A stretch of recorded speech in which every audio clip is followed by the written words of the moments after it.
You would be all over that.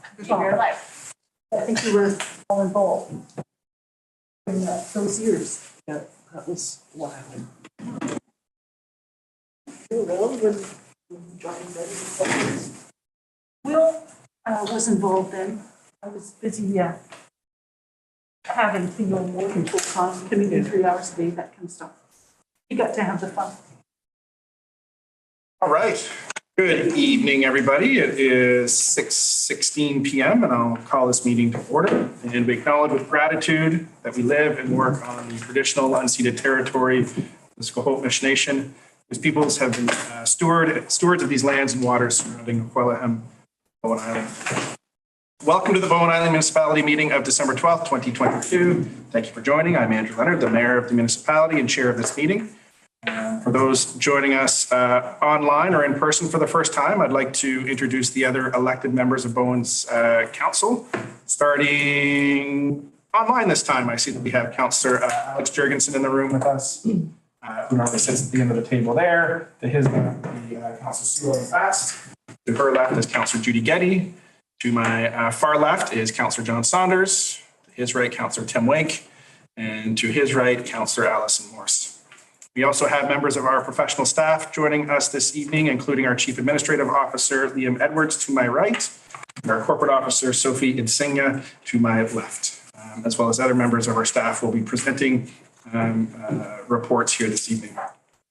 This meeting is being recorded, and when members of the public speak during the public comments or question and answer portion of the meeting, your presence and voice will be included in the permanent recording, which will be available at bowenislandmunicipality.ca as well as on our YouTube channel for perpetuity. This council meeting is the official forum for the conducting of the business of local government. We all love our home. We are passionate about what happens in our community, and I'd encourage everyone to maintain a constructive and respectful tone during this meeting and to direct comments to council during the public comment or question and answer portion of the meeting to myself. For those following along online or either here, the agenda and full council package for this evening's meeting can be found at bowenislandmunicipality.ca. And with that said, I will turn to our corporate officer for the addition of any late items this evening. There are no late items. Can I add as item 8.5 and number 8.6? There is business to be dealt with from the minutes of the Finance Advisory Committee that didn't end up in the agenda. Okay, and which Appointment of the auditor. appointment of the auditor? Okay.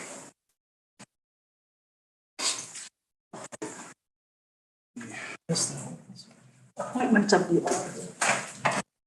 And so that'll, So I was thinking we could put that out 8.5, which is after the Chief Financial Officer's two reports at 8.3 and 8.4, and renumber the CAO as 8.6.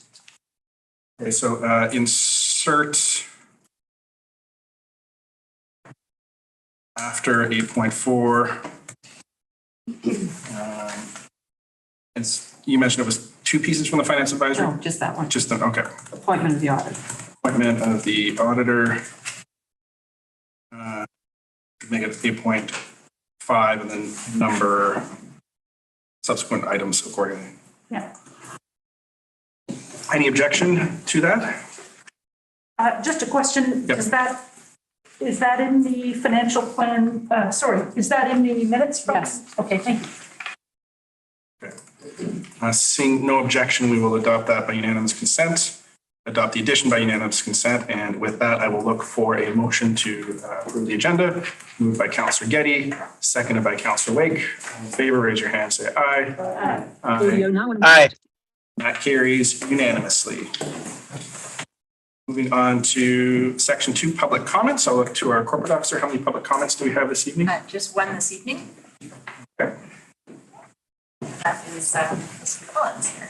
Michael Collins, feel free to come on up. Thank you very much. It's a quiet night here at Municipal Hall, so feel free to get have a seat. Yeah. Okay, thank you very much.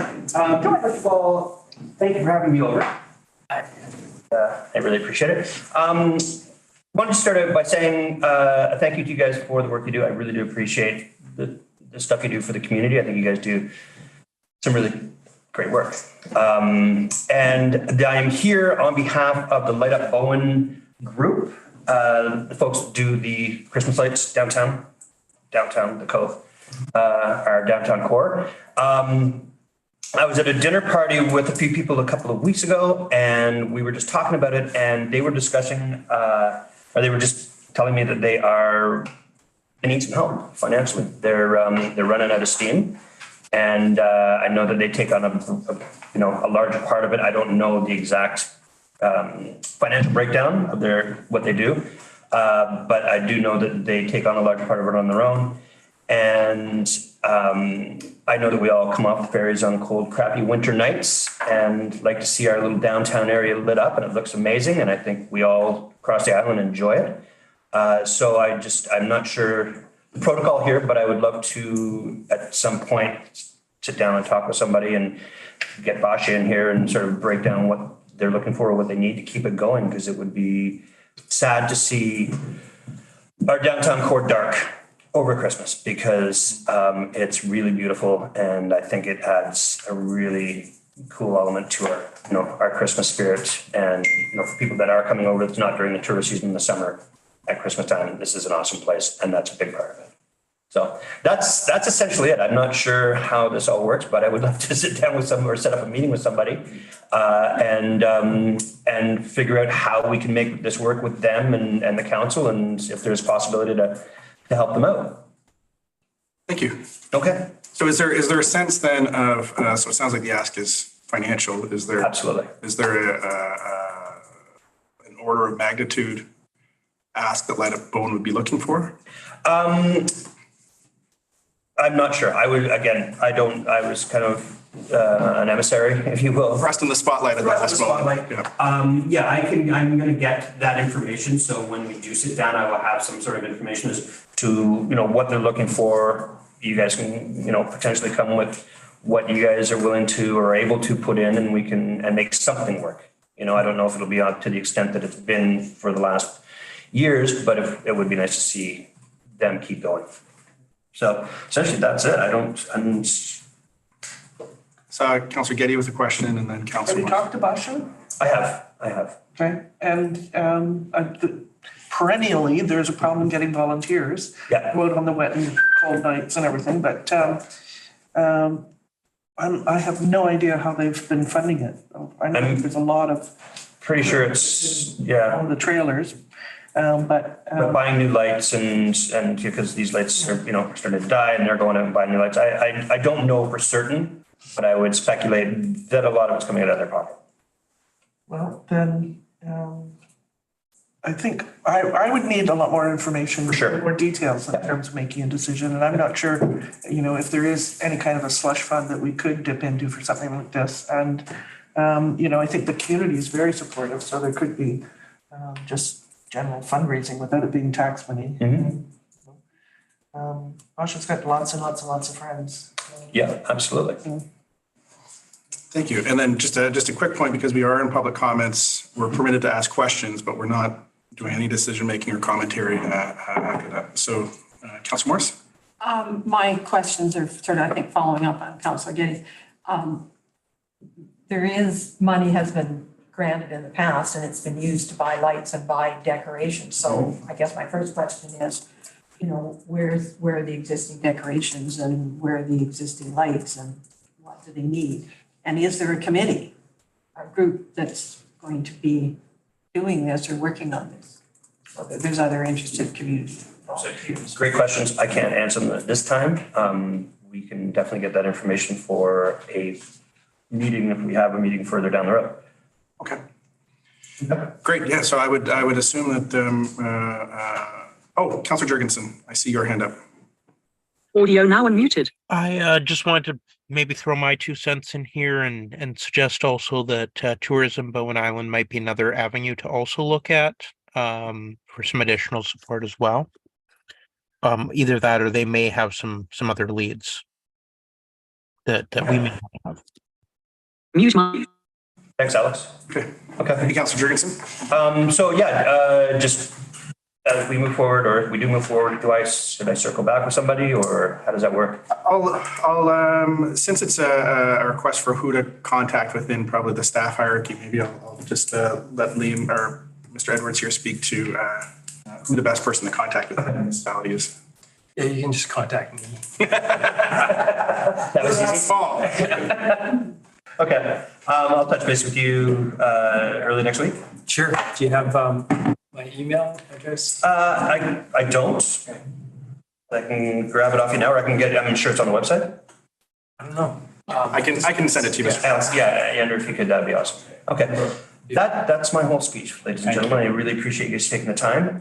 Enjoy the rest of your evening. Thank you so much. Thanks. Take care. Okay, no delegations this evening. Moving on to the consent agenda. Are there councillors who would like to pull items from the consent agenda? Councillor Fast. I'd like to pull 4.6, 4.6. road stability. Just questions. Okay. Any other items from the consent agenda this evening? Any other items? Seeing none, I will look for a motion to adopt the consent agenda. Moved by Councillor Fast, seconded by Councillor Getty. Any discussion? Seeing none, all in favor, raise your hand, say aye. Audio now muted. Aye. And that carries unanimously. And items pulled from the consent agenda, 4.6, award of contract for slope stabilization. Councillor Fast, I will turn this over to you. Sure, I just had a question. I get the safety aspect and the urgency, that's great. I just wonder if there's any link with climate impacts, because it looks to me like we're taking from a climate proactive action by taking funds that are currently in the multi-use pathway fund reserve and putting them into to pay for this lock block wall on a steep slope after all this rain. I'm just wondering, can anybody tell me, I don't know if it's easy to tell, whether it's a climate related impact or not? I will refer that through staff. I mean, climate has such a far-reaching arm. It's hard to know and to specify, what types of impacts it may or may not have on these types of issues. I mean, slope instability, could be indirectly related to changing climate. I think what often happens is with increased frequency and magnitude of rain events, we see greater erosion occurring. And so many of our roads are built in places adjacent to these steep slopes. And so I think, we may see more of this type of work coming up in the very near future. I know that there are other areas of high concern around slope stability. So it's hard to say that there's a direct relationship, but I wouldn't doubt that there's an indirect relationship. Thank you. And then I just wanted to ask that question and make that relationship because of the multi-use pathway being kind of climate action towards reducing emissions. And however, since we've deferred some of that multi-use pathway spending this year, I'm fine with this. So I'd like to move the recommendation. I just wanted to answer that question and make the link. That council, sorry. Oh, go ahead. I'm having trouble with the numbers. And I guess we were out that way yesterday, so you know precisely where it is on Smuggler's Cove Road? I didn't really notice anything that caught my eye. The address is on the drawing, yeah. I should have. Audio now muted.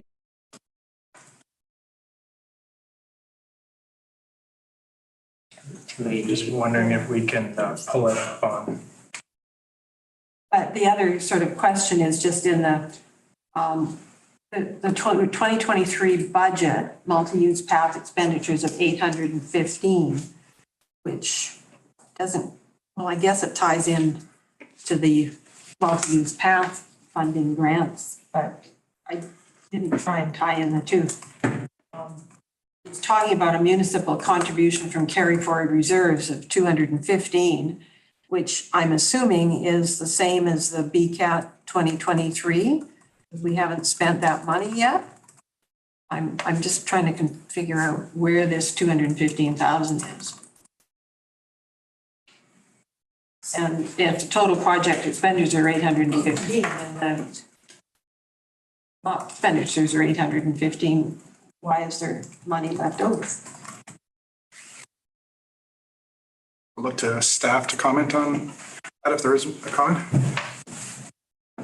Council, through the chair, through Councilor Morst. The 2023 budget included a use of an unallocated accumulated surplus fund that we had that had $472,000 in it. 215 of that was earmarked to fund the municipal contribution towards multi-use path construction this year. That work, you can see it's at the bottom of the hill. That's all that's being done. So the savings from that is what's being used to pay for the slope stabilization. That is the 2023 contribution to that multi-use path capital project. Now, the Director of Engineering's report is seeking direction to apply for multi-use path grant for next year, which also will require in total about $300,000 of municipal contribution. Now that we have used this year's contribution already, we don't have that money anymore. And we don't have the $300,000 required for next year's grant applications. So all of that funding will necessarily be coming from general property tax revenue if council decides to direct staff to go ahead and apply for the grants. So it is, it's coming from general revenue. There's no more little pots to fund new infrastructure construction. Our reserve funds are set up to look after what we already have. So and that one grant that we got from the federal government was 100% grant funded. So there was no required municipal contribution, and work that had been done by TransLink. We had a little bit of extra money that we could put towards it at this point. But our financial situation where we are now, it's all coming from taxes. So it's all adding to the new. So the 155 is coming out of what's left of the 472. Correct. So, here's the Director of Engineering. Okay, so it's not going to impact it, but it is going to impact anything left to the. There's nothing in savings to use to apply. If we want to apply and we want to fund it, we'll have to raise it through tax revenue. We're not double counting at 214,000, which is what I was getting confused about. Okay. Thank you. Councillor Fast? So hearing the questions being answered, I will move the motion because I think it's important to take this urgent action for the safety of the road and our infrastructure that helps people get to their homes and back. That council award the contract to complete the stabilization work required for an unstable slope along Smuggler's Cove Road to Weissmuller Excavation Limited for an amount not to exceed $155,000 excluding GST. Moved by Councillor Fast, seconded by Councillor Getty. Any further discussion? Seeing none, I'll call the question. All in favor, raise your hand, say aye. Aye. Aye. Can I get the Zoom back up on the screen? Zip audio now and mute. Aye. And that carries unanimously. Thank you. Moving on to section 8, staff reports, 8.1, Crown Land referral, 04-2023, Metro Blasting Radar Hill Storage Facility. You have a presentation on this one? Yes, Drew will be joining us on Zoom. I just saw him unmute himself. From our island community planner, Mr. Backen. Thanks so much, Mayor and Council, and everyone can hear me? Yes, we can hear you loud and clear. Awesome. I'll go ahead and then share my screen.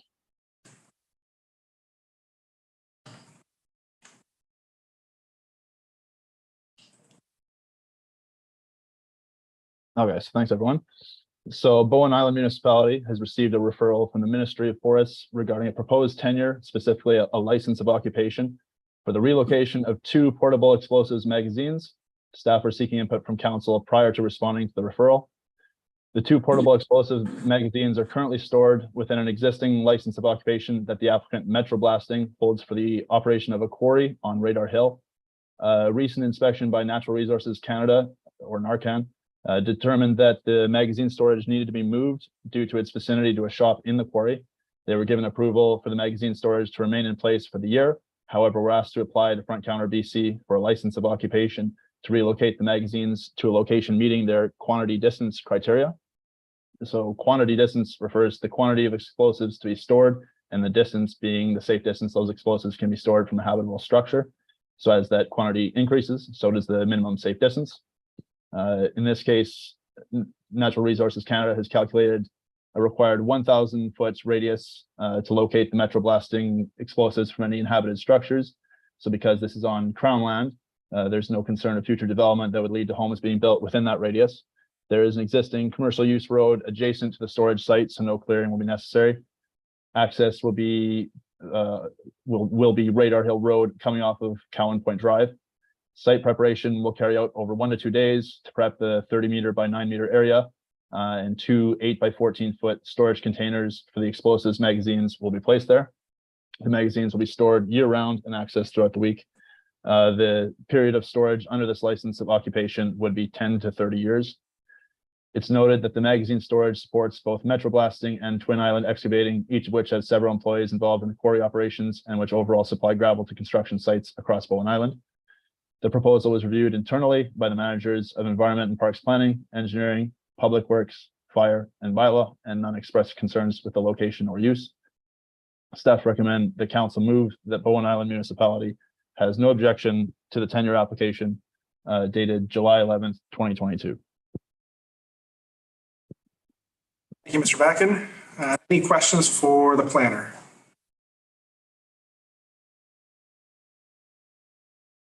Seeing none, I'll look for council to move the recommendation or an alternative. Audio now unmuted. I'll move the motion. Moved by Councillor Jurgensen, seconded by Councillor Getty. Any discussion? Seeing none, I'll call the question. All in favor? Oh, no, that was. Councillor Saunders. I was literally scratching my head. All right. Sorry about that. I'll holler if I need to talk. All right. Councillor Fast. Just to say, this is another one of these safety issues, and I see a very small tenure to move the explosives containers out along the road. It looks, it's good to see, and I'm in favor. Right on. Thank you. And with that, I'll call the question. All in favor, raise your hand, say aye. Audio now unmuted. Aye. And that carries unanimously. Thank you, Mr. Backen. Thank you. Take it. Moving on to 8.2, application for grant funding for the Cross Island Multi-Use Path. Our Director of Engineering, Patrick Graham here. Do you want to make a few comments? Is there a presentation or is it just here for questions? Mainly here for questions. I just maybe thought I'd provide a little context. The next section that we're building or needing to build, extending past Artisan Lane, where the current pathway ends, is challenging and costly across the island. And so essentially we need to apply for all the grant funding that we can possibly get. Right. And so there's 2 here. And they're both annual. The TransLink funding is it's laid out in the financial implication section is part of the funding sources to complete the section up to Charlie's Lane. And then hopefully the active transportation grant would be, which we've received for this year, for 2023 as part of the Charlie's Lane funding would be part of the next section from Charlie's Lane to Forester Lane, which is at Grafton Lake. So essentially, I'm just here for questions. Council approval. So that's. Right, council approves, we go get some money. Councillor Saunders? I guess my question is related back to what we were talking about earlier, the matching part, which is what, $283,000 there. Is that accounted for somewhere? It sounded to me, when you were speaking about earlier, Yeah. it sounded iffy to me. Yes, we will be raising that revenue through taxes if we go ahead with the grant application. So it's not in Well, pocket right now. I will recommend that that's where the money comes Right, from. yeah. Of course, council has surplus funds, but that's not going to be my recommendation to access that funding for that. One further question, unrelated to the financial part of it. I know we had discussions in the past year about, because that particular section is the most difficult, it's the most challenging technically. There was some discussion about starting at the other end and working back towards the middle while we sorted that out. How has that carried further, or has that just been left in the dirt somewhere some time ago, that discussion? We haven't pursued additional design work on other sections. We were pushing forward with the plan of moving east to west. We did run into some challenges, which is, I suppose, not too surprising. The geotechnical engineer we were working with had some significant concerns about some of the sections of the off-road alignment that we proposed between Artisan and Charlie's Lane. So we're in the process of revising the design for that, and probably involve more along the road. But no, we've been proceeding with Plan A. Plan A, yeah. Thank you. To the CFO? Thank you, Mayor. There's one more option that council may want to consider. I'd have to run the numbers on it, but the climate action funding that the municipality receives each year, that I haven't read in detail what the potential uses of it are, but if C is how multi-use paths are ways to encourage alternative means of transportation, to me, it seems like it would be in alignment. Those funds, of course, are earmarked for the composting project. So again, it comes down to choices. So if council chooses to really pursue one of the projects perhaps and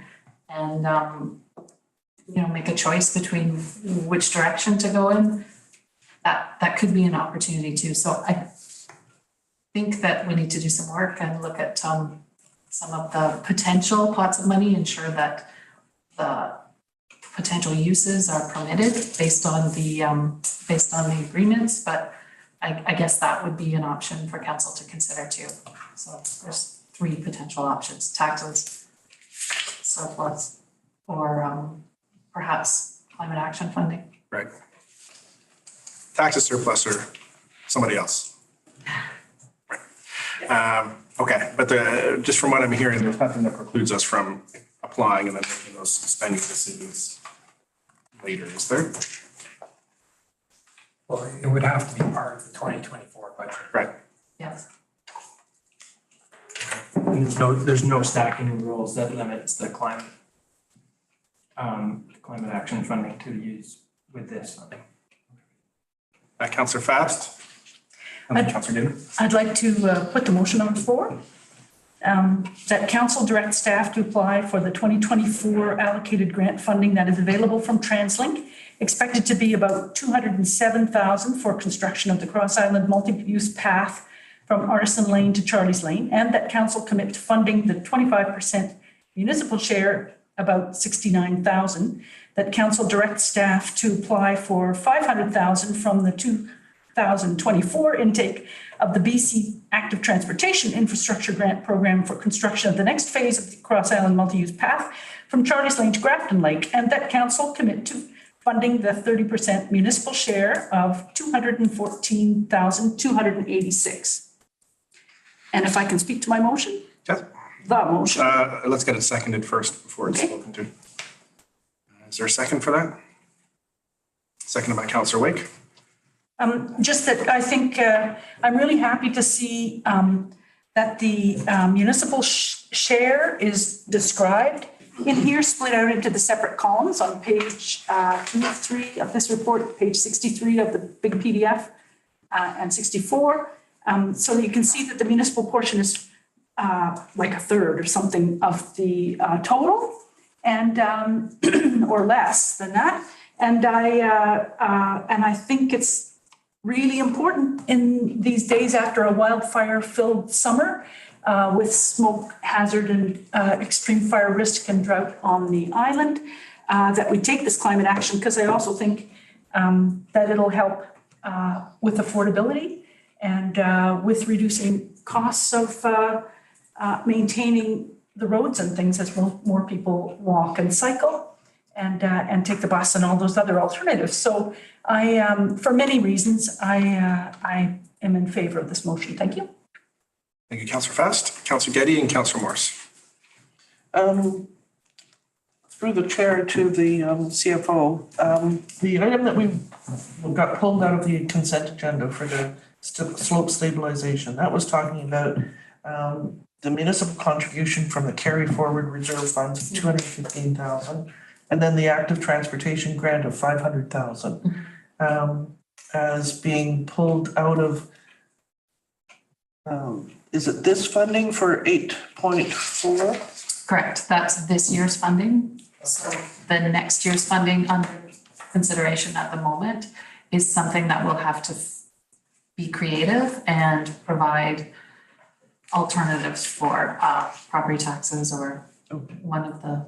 So we had, up until this slope stabilization emergency, we had planned for the application for grant funding, and we were building up a little bit of reserves.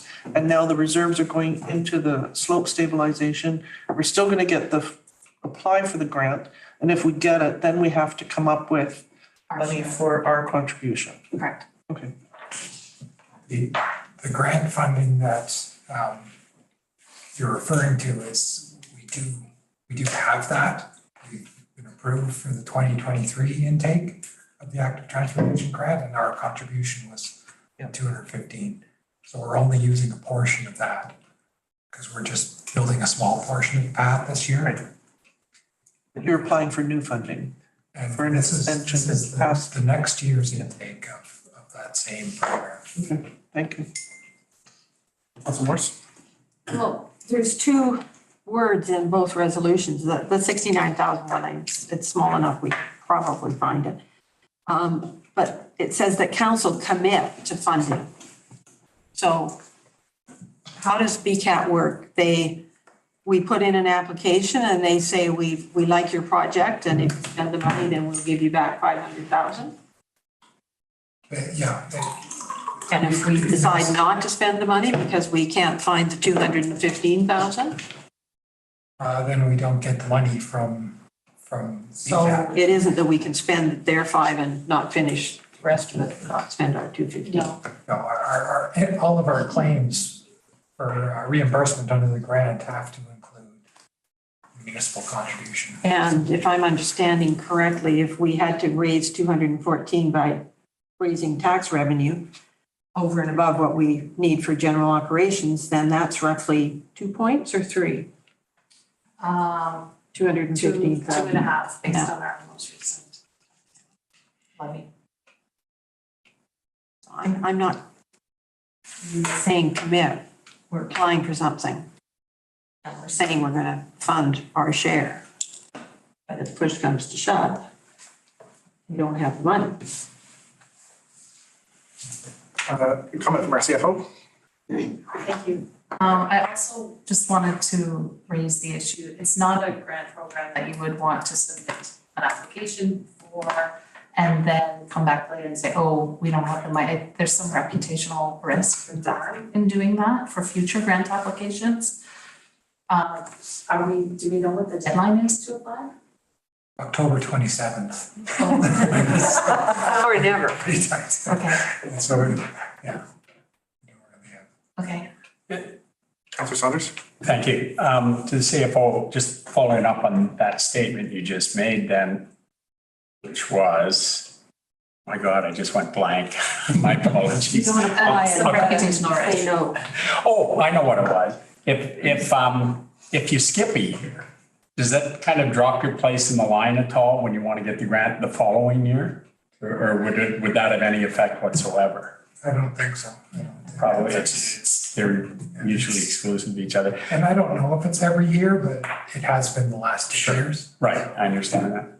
Yeah, my comment on this is just that we just sat and had a fairly lengthy discussion last week about priorities and finances, and I'm trying to find where another $283,000 appears, because there's going to be another 283 for something else, and another 283 for something else.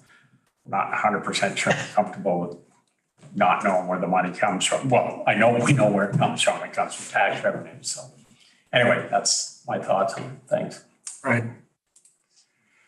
Then I suppose that begs the question from staff then, if there was a prioritization happening of tax dollars going towards the multi-use path or tax dollars going towards other public works projects, where would you rank this? Well, it's hard not to, when you can leverage your tax dollars 4-to-1 on a significantly important project in the municipality, it's hard not to prioritize that. I mean, overall, I would say building a service yard is more important, but we've tried to find grants for that. And we haven't. Okay. It's a big factor. Right. Yeah, so I mean, it's a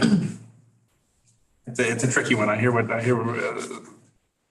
so from what I'm hearing from Councillor Saunders' position, we did just have that discussion, and there is the concern of where money is going to come from. And then ultimately, what you're speaking to,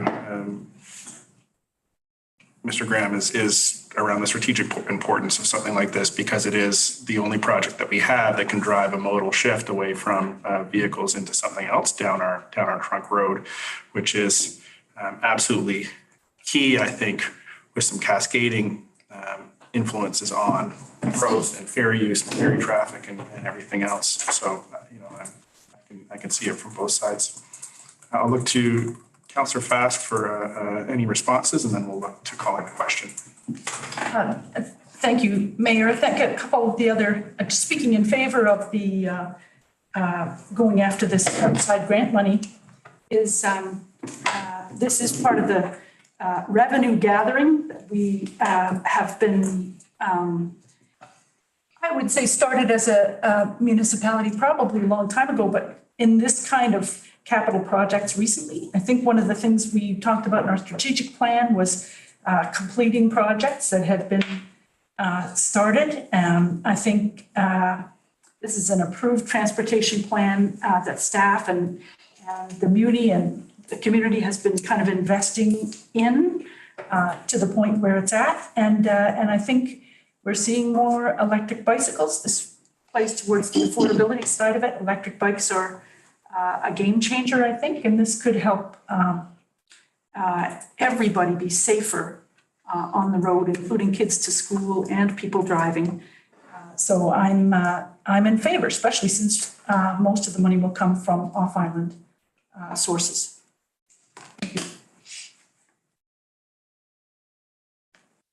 Okay. So does the council want to look at both these at the same time, or do we want to sever them? Seeing no call for severance, I will call the question. All in favor, raise your hand, say aye. Aye. All opposed? So that carries with Councillor Saunders, Councillor Morris, and Mayor Leonard opposed. Thank you. Moving on to item 8.3, quarterly budget update to September 30th from our CFO.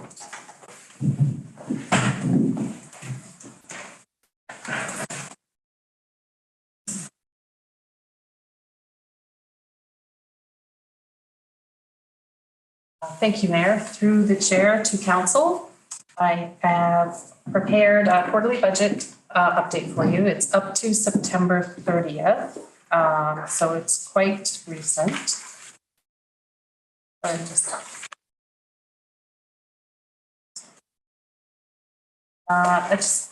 There's quite a bit of detail in the report, so I hope that most of you have read it and I don't have to go through it all again, but there are a couple things that I do want to draw your attention to. On the revenue side, we recently, if you recall, we had a plan to dispose of 2 public works vehicles this year. We were going to sell them, use the proceeds to acquire the new work trucks for the year. So we had, we hadn't had any revenue in the budget to support that plan because it came subsequent to the budget approval. But we did sell the first truck for $43,000. And we just sold the second one, and that one sold for $75,000. So all in all, we got $118,000 for the disposition of that equipment. So we were quite pleased. We were only looking for probably $35,000 for the second truck, and we got $75,000. So that was good news. So that those funds will be used directly to offset the cost of the new equipment, which I understand the first truck will be delivered before the end of the month. So that's great news. We are looking at our development, our building permit revenue and things like that. We did decrease it significantly. We decreased it to $278,000. Last year it was about $370,000. So we knocked quite a bit off in the budget plan, and we are hopeful, not really overly confident, that we'll achieve that target. I'm not concerned about the impact that has to this year's budget. We do have some significant revenue over and above what we budgeted for coming in from investment revenue, interest revenue. We've been spending the funds to build the community center a lot slower than we had anticipated. So we've had higher cash balances than what we had hoped for. So our investment revenue is certainly going to offset any of those kinds of shortfalls in our revenue target. So I'm not concerned about it. But what it does play to, or what it does speak to, is what's it going to look like next year? I think the development permit is a lagging indicator. And so I think it will stay lower even after the economy starts to recover. That's going to come lower. So we will be reducing our target revenue for building permits again next year, and just taking a very cautious approach as far as that. It is a significant source of revenue to us. From the expenditure side of things, we have some over expenditures in some areas. They're offset by some potential savings in some of the other departments. So I don't expect to be looking at coming in overall overexpended on the operations side. We are probably going to have a surplus this year. I would say between 100 and 200,000, which is about just over 2% of overall budget expenditures. So that's a good place to be. I would never want to come really close to budget. We need to take those savings each year. We need to put them back into surplus so that we have them to support things that come up. For example, when we needed to do the large investment into the sewer, we needed to rely on those funds. So ensuring that we continue to take those savings and build them up and increase our accumulated surplus is a really important way in which we're going to build resiliency and financial stability. So that's good news. It's also kind of expected. We don't expect to overspend, and we certainly don't want to see patterns happening where people feel, oh, we're getting close to the year, we need to spend our budget. I really counsel people against that. If you don't spend your budget this year, we understand why it wasn't spent. Things happen. That doesn't mean we're going to claw their budget back next year. We start as a zero-based budget year after year. We make sure that budgets are developed for the needs based on what managers contemplated, Chair. So I don't have anything to add on that. I'm happy to take any questions if there's any. Don't see any questions. And so I will look for a motion that council receive the quarterly budget update for information. Audio now. By Councillor Getty, I'll take Councillor Morris's hand as a second. Any discussion? All in favor, raise your hand, say aye. Now unmuted. Aye. And that carries unanimously. Thank you. And on to 8.4, the 2024 to 2028 financial plan development timeline. Thank you.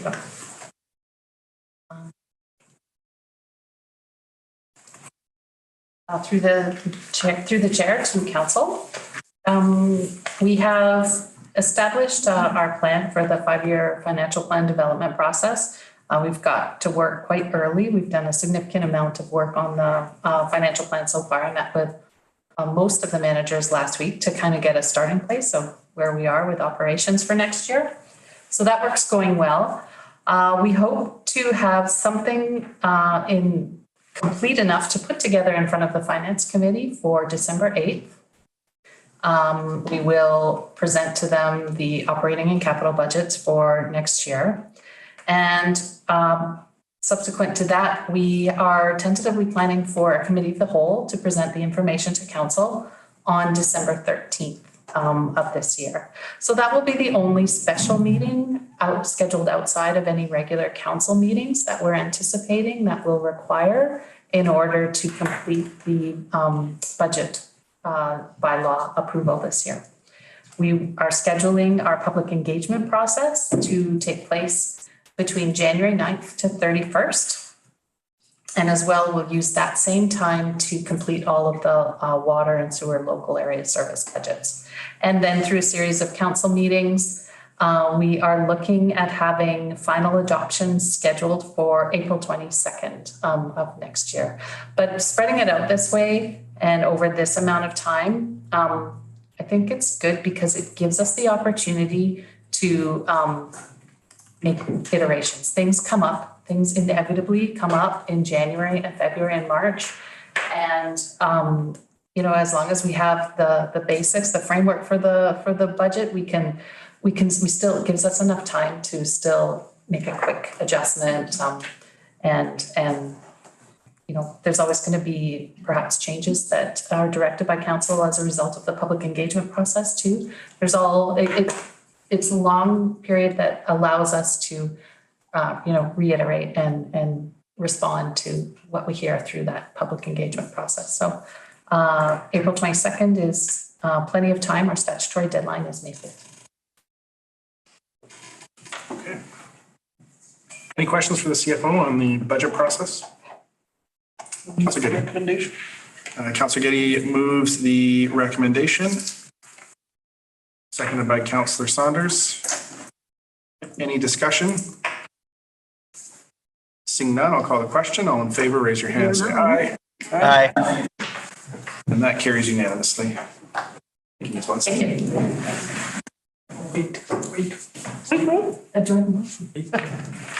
Right, so now we have a new 8.5, which was inserted around the appointment of the auditor.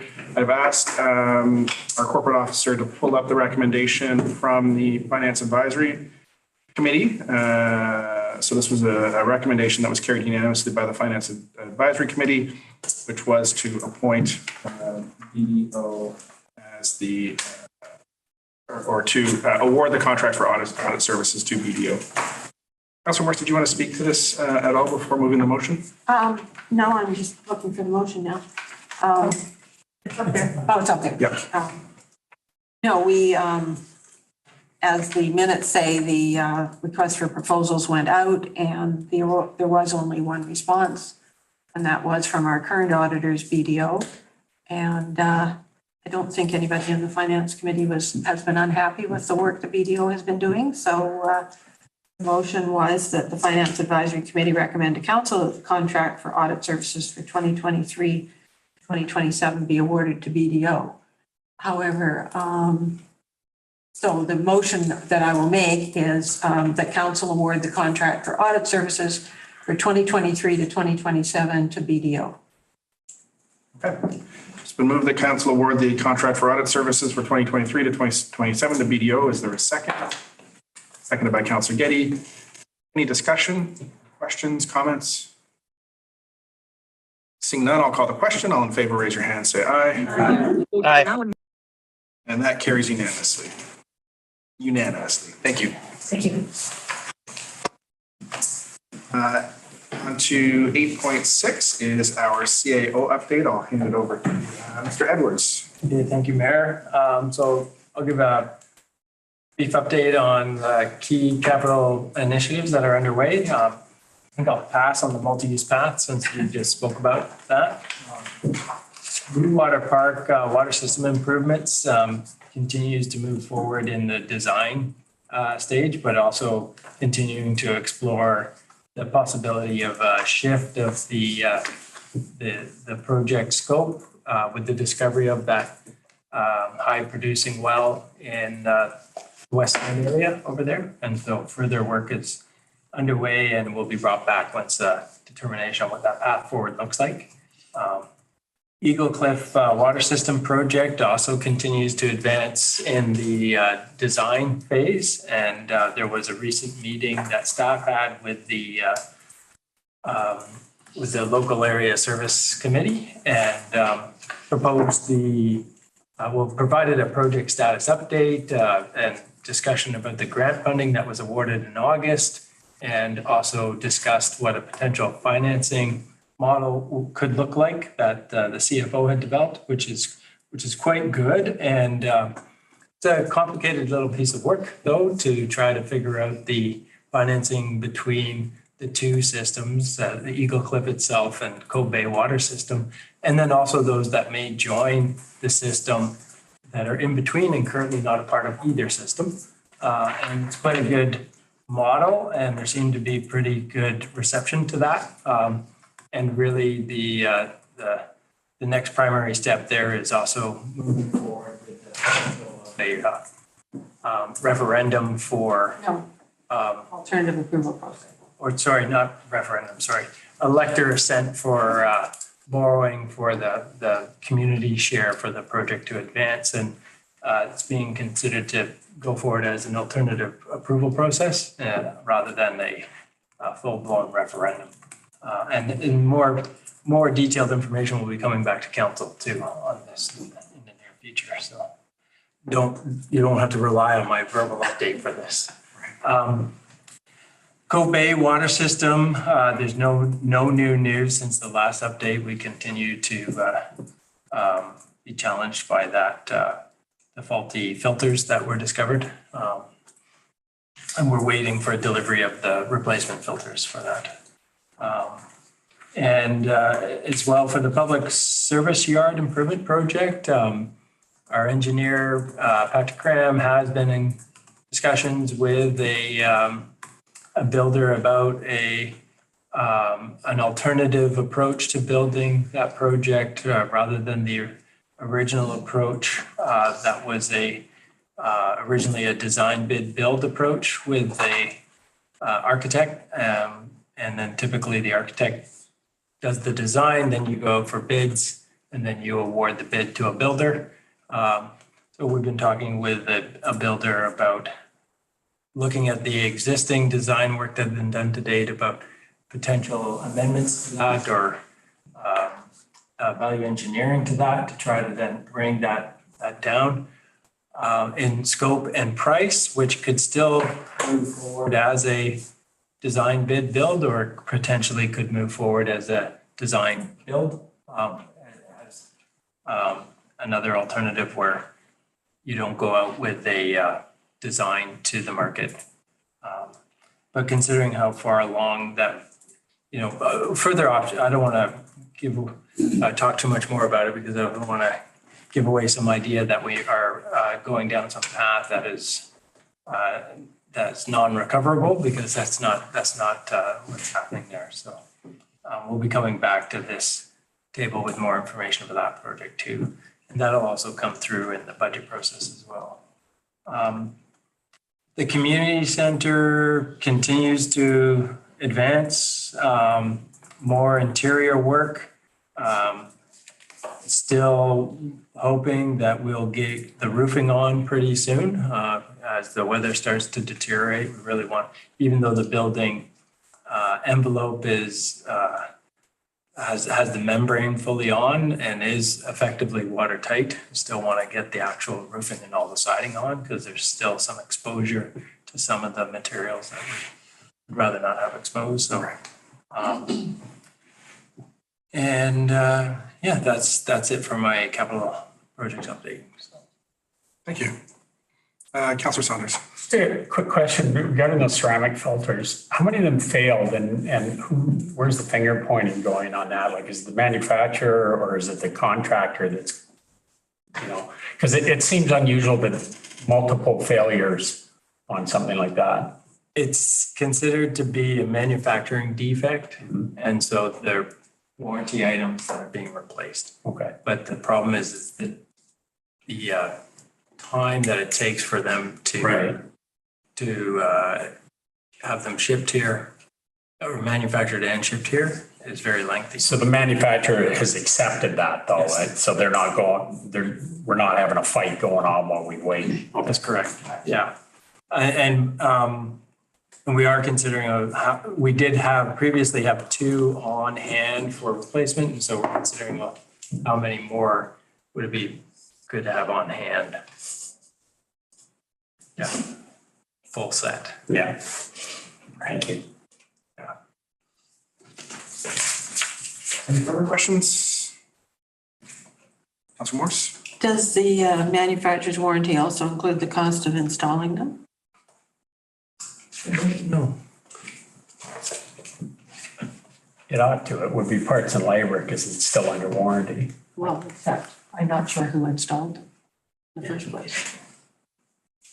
I guess we're going to find out. Yeah. Good question. Okay. Thank you. Moving on to item 9, correspondence, DK Harris Properties et al. Regarding our request to create a municipal impound lot dated October 11th, 2023. Any comments from staff on this piece before council discusses? Sure. Thank you, Mayor. So we did receive a letter with an express request to create a municipal impound lot. I understand that this request may have come before previous councils. And one of the concerns that I have with such a request is the actual cost of creating an impound lot and maintaining an impound lot, and who would bear that cost. And I don't know that the municipality has much of a need for the impound lot for its services and our bylaw work. And so it would likely be utilized mostly by those that made the request from private entities. And if we were looking to provide a full cost recovery service, which we probably should for such a service, we would be having to charge several $1,000s per vehicle that would be impounded, which I think would be pretty cost prohibitive in and of itself. So from, this is just a cursory analysis of the request. From a staff perspective, I wouldn't recommend it moving forward. Thank you.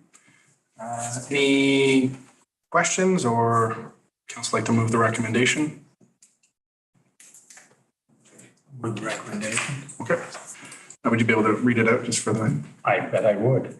Whereas consideration of an impound lot on Bowen Island would require resources that are not included in the budget, not identified in council's strategic plan.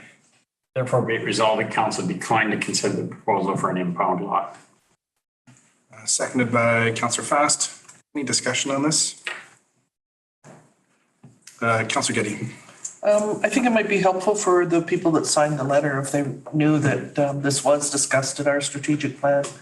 Very briefly, but it was discussed.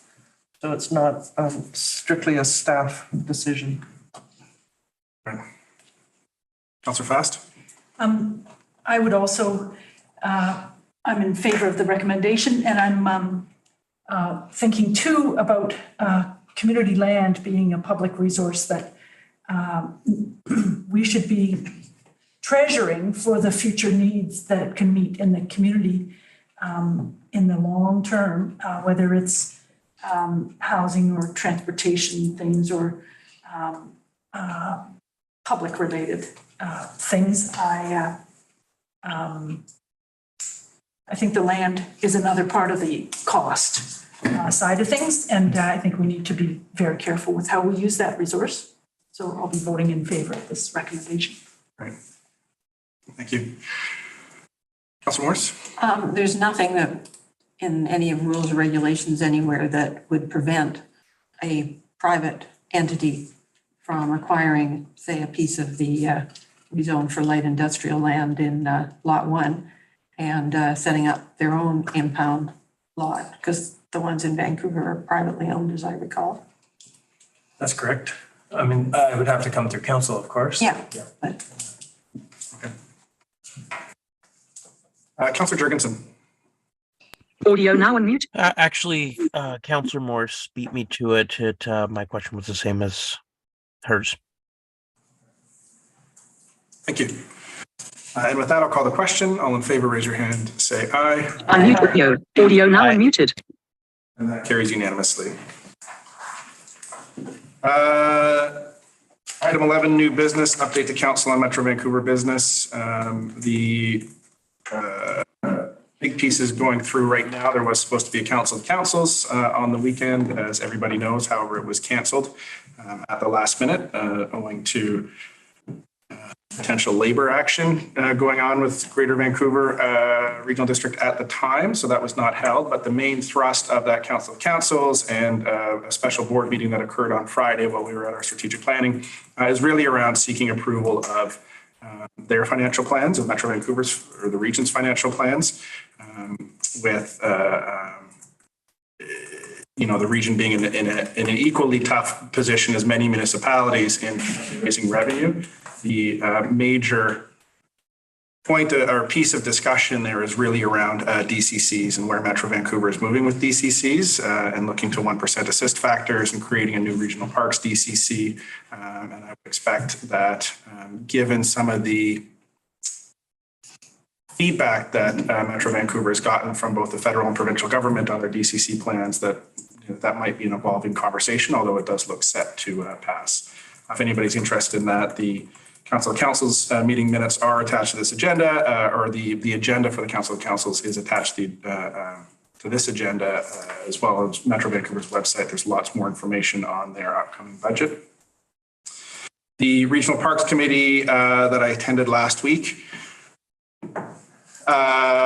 we saw Julie Vick and Owen Plowman. Julie Vick on behalf of the No Camp commissioners, as well as Owen Plowman on behalf of the Bowen Island Conservancy present delegations there. David Hawking also presented a delegation at the last minute. Much of the meeting was taken up discussing the regional parks budget and the budget process in general. As we do here, it goes through committee and then goes up to the board. And there was some discussion on the engagement from phase 2 of Cape Roger Curtis, as well as a park update. Nothing definitive, and it seems like that is advancing as fast as it's going to advance at this point. I would encourage anyone to watch that meeting. It's available online if you'd like to know more information. Any questions about Metro Vancouver business? Councillor Morris? I watched the video and I was struck by a comment that was made by the Metro presenter, I think it was Mike Redpath, that they hadn't received any of the comments or anything from the first round of referrals. So I guess I'm wondering from a process perspective, do they only look at things that we formally send them? And therefore, maybe we should be sending them the staff report and the minutes of the various committee meetings where the referrals were considered. Right, so that's an excellent point. It was referred to a couple of times that Bowen's council had made referrals to 14 committees and that there had only been feedback from one. And I opted not to get into the weeds with that point, as there were the main issues that I was looking to communicate at that meeting were around the Islands Trust, as there wasn't a lot of education provided to committee members regarding the Islands Trust or its regulatory role here on Bowen Island, as well as some of the nuances as to why a community might be frustrated at an engagement process where the draft concept had not changed at all. I have and will be continuing to follow up with electeds, and I'm sure we'll follow up at the staff level, but the status of those committee referrals, it's important to note that 4 of those referrals were made to outside organizations. So that was the Islands Trust referral, the Bowen Island Conservancy, the Squamish Nation, and Vancouver Coastal Health. 4 of the committees actually did look at that second referral after the phase 1 or after our first reading, and that would have been the Advisory Planning Commission, the Environment and Climate Action, Emergency Program and Finance Advisory Committee. So those were 4.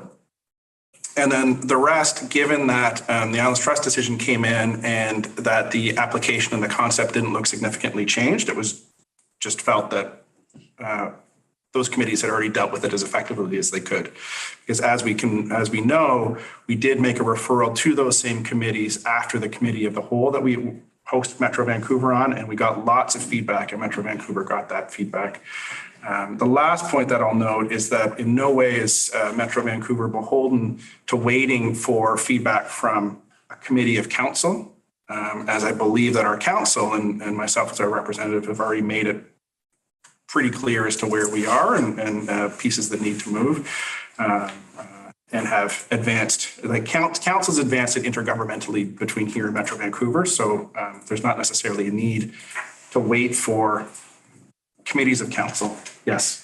And Mayor, I would like to just add too that Metro Vancouver Park staff were present at those committee meetings and were part of the discussions. So they are alive to all of the issues that have been raised. Right. Councilor Morris. So they're alive to the issues because we haven't formally sent the minutes and the recommendations from the committees. Are they actually considering them? That's my question. There's a difference. They may be hung up on that technicality, and I can circle back to ensure that they, or to just confirm what their needs are there. And it's easy enough for us to forward all of those committee recommendations. So, and they are very aware of all of the committees and the process that we undergo. So it wouldn't be difficult for us to forward all of that to them if that's what they're waiting on. If I'm not mistaken, Metro Vancouver staff did attend that first round of committee Correct. Referrals, and there wasn't really a need to forward formal minutes or anything. I wouldn't have thought so. Okay. But I wouldn't be surprised if there is a concern that on their end to think that because it hasn't been formally sent, it hasn't been formally communicated. Right.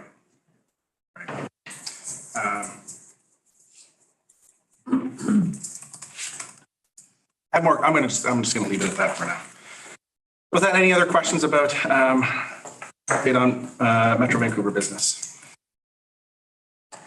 Seeing none, we will advance to 11.2, update to council on TransLink Mayor's Council and Regional Transportation meetings. There's a big meeting coming up next week, or this week actually, on Wednesday. So TransLink is,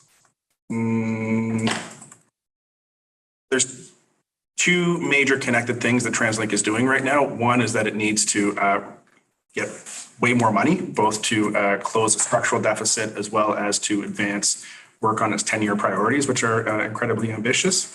And the second, related to the 10-year priorities, is that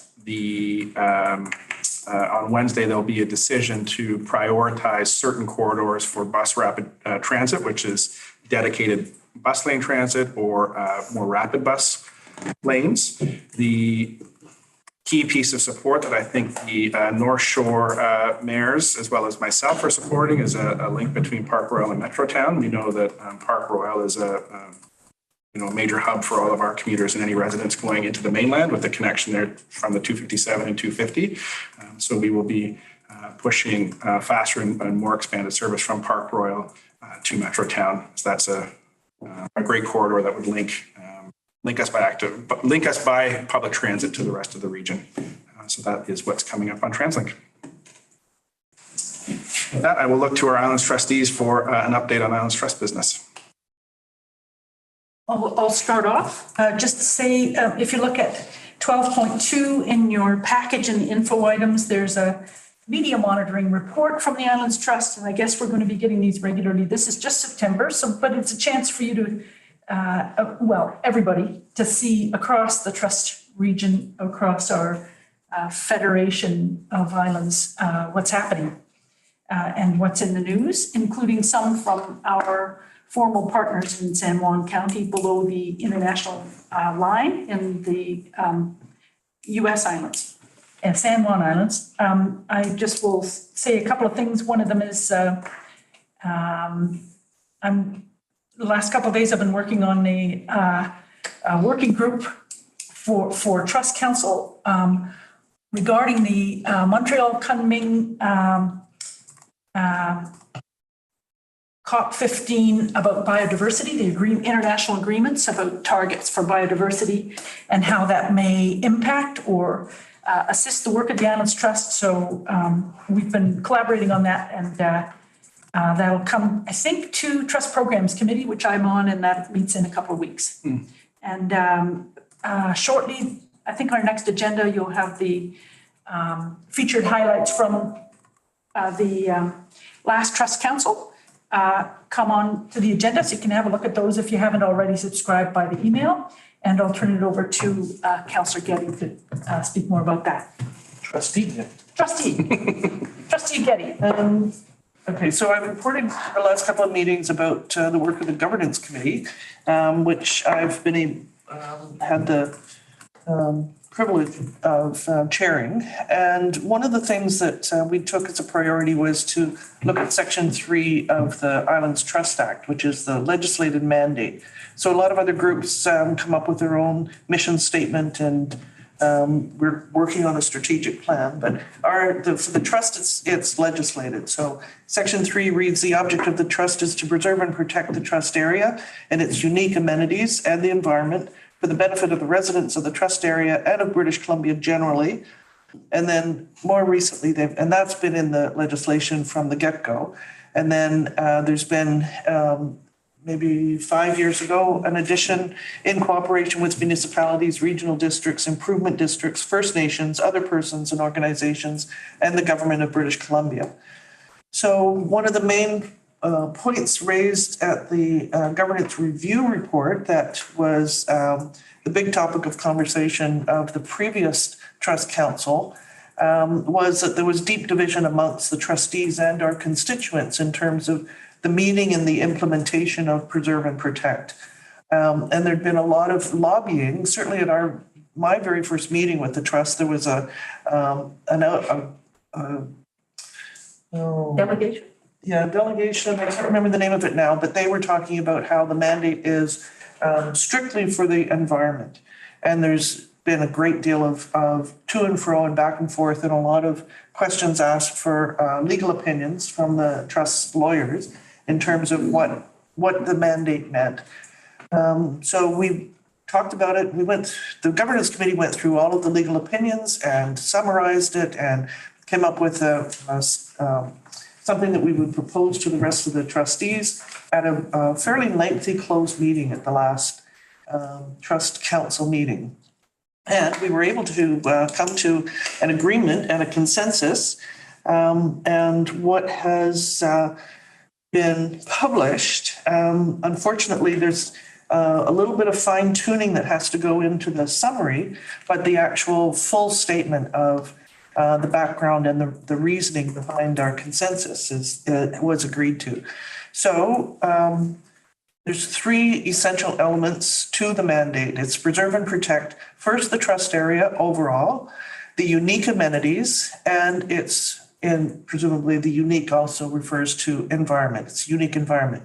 And that's for the benefit of the residents of the trust area and the residents of British Columbia generally. So it's fairly broad, but it's not specific and to one of those three specific elements. So when you're making a decision about land use planning, one can take precedence, but you have to have reasons why it's bumping the other two down a peg. So three of them are equally important. You can emphasize, in your interpretation, you can emphasize one, but you have to give reasons. And you have to understand and be clear in terms of why you think this should be more paramount, not that it automatically becomes more paramount. So it was a very interesting discussion. It's a really good group to work through a lot of these difficulties, and both the governance committee, I think it's working really well, and this trust council as a whole. So there's been a lot of, in that media report, there's a couple of reactions, letters that have come out of, I think, Salt Spring, and some people that are very upset and think that we're abdicating our responsibility to the environment. And that's not quite the interpretation that we intended. But I think in terms of all of the trustees and the executive committee understanding the process that we have to go through now, I think that's fairly clear. Now we have to be able to explain it and sell it, I suppose, to the constituents. So it was a difficult meeting, and it was, I think, productive, and I'm glad we all were able to come to consensus. So the problem that we've got is there's a number of trustees that believe that we have to emphasize that this is all in the context of reconciliation and First Nations rights, and that is something that is coming out in the summary, and is something that we're going to have to continue to work on. But that's part of our strategic planning too as well. So. Thank you. That's helpful context. Is the summary published somewhere? Yes. Came in the email today. So I think this is something you can subscribe to, highlights from Trust Council. I usually get them. Well, it came. So Sue Ellen sent it around to all of us this afternoon, and I sent it to Sophie to put in the next agenda. Okay. So, well, So it's around, it's floating around? Yes. Okay. I can send it to you right now. Any questions for our trustees? All right, the last thing that's sort of adjacent to report out on is probably the Howe Sound Community Forum, which just happened. Myself and Councillor Fast and Councillor Wake and CAO were there, and it was. And Councillor Morse. And Councillor Morse was there too. Oh my God. I saved the best for last. So it was great to have such strong Bowen representation there. I think Bowen Island was definitely felt in the room. And for those that aren't aware of what the Howe Sound Community Forum is, and I'm sort of using this opportunity to shed some public light on it, all of the governments and organizations that have a stake in the Howe Sound Biosphere region a couple of times a year to share what's happening on a policy level and on an initiative level on their work to preserve and advance work in the biosphere, generally framed under sustainable development. So as one of the benefits of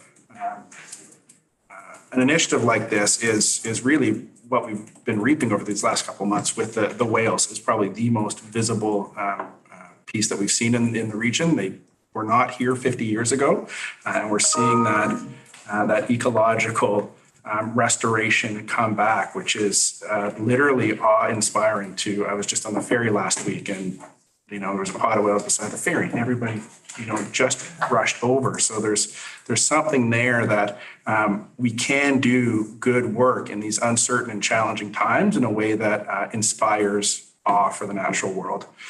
And hearing all of the other elected representatives from Lions Bay, from Squamish, from West Vancouver, from the regional districts, from the Islands Trust share what was happening in their communities and the breadth of what folks are doing was just really inspiring. And then compounded, there's a lot of great organizations that participate as well, from the Marine Stewardship Initiative to a number of others that are really doing great work in a way that feels very, very aligned across the region. So it was a great event to attend. It was a highlight for me, and I look forward to attending more. And that's the House Sound Forum. And with that, information items have been dealt with. Section 13 is question period. Question period is an opportunity for members of the public to request clarification or ask follow-up questions regarding an item discussed at the meeting. Are there any questions here from the public? Any online?